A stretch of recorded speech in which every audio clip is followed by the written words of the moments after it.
After World War II, Korea was divided in half with a communist regime in the north supported by China and the Soviet Union, and a republic in the south supported by the United States and Western powers. The withdrawal of U.S. troops in January of 1950 made South Korea vulnerable to attack. On June 25, 1950, 80,000 North Korean troops surged across the border at the 38th parallel and in 3 days captured Seoul, the capital of South Korea. The United Nations promptly responded with a resolution to aid Korea. U.S. General Douglas MacArthur was appointed Commander-in-Chief of the UN forces. North Korean regulars continued to push south toward the port of Pusan, where General Walker's 8th Army fought a delaying action to defend the last major stronghold of South Korea.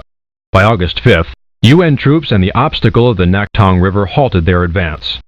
The North Koreans launched violent attacks against the Pusan perimeter, but by September 12th, the offensive had exhausted itself and ground to a halt. 3 days later, MacArthur launched a daring amphibious landing at Incheon that cut off the North Korean supply lines. It was the most successful military move of his career. Seoul was retaken, and the North Koreans were forced to retreat behind the border. The UN demanded surrender.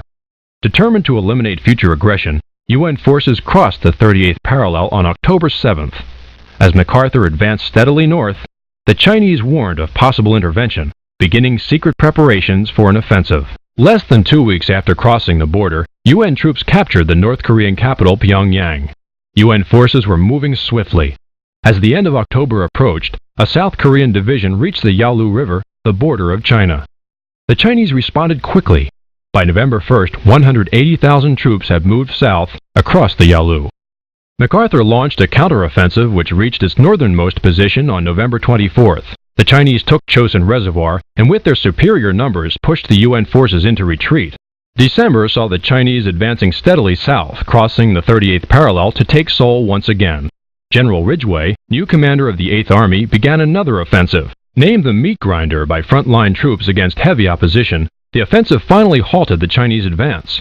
By the end of February, UN forces reached the outskirts of Seoul, recovering lost ground.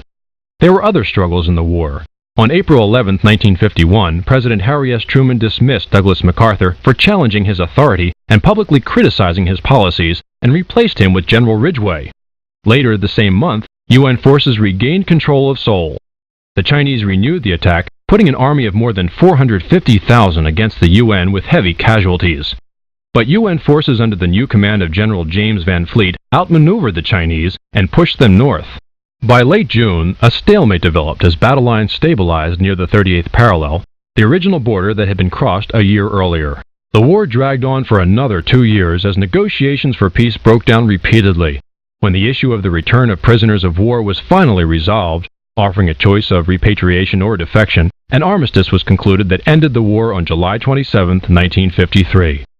Almost 1 million Chinese and over 500,000 North Koreans were killed or wounded in the war, with over 300,000 UN casualties.